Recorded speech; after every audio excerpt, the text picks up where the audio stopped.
Most people think growing their own food means working harder, spending more, and still not getting results. They try everything at once: chickens, plants, compost, and within months, they quit.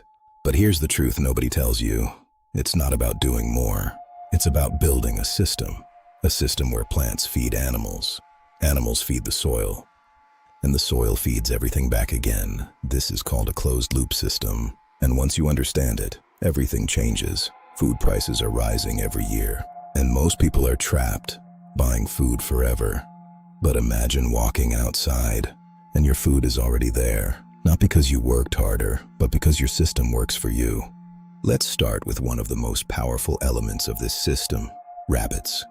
They grow fast, reproduce fast, and eat what your garden already produces. And their waste, it becomes instant fertilizer. No waiting, no chemicals, which means your plants grow faster, stronger, and more productive. Now add something small, but extremely powerful: quail. They produce food almost daily, in a space smaller than most people imagine. And here's where it gets interesting.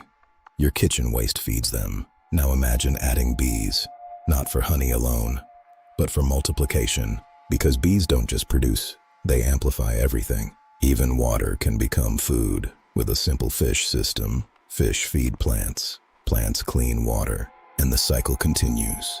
This is the moment everything changes. You stop working for food, and food starts working for you. Most people fail because they start randomly. No plan, no system. But the smart way: start small, master one part, then expand.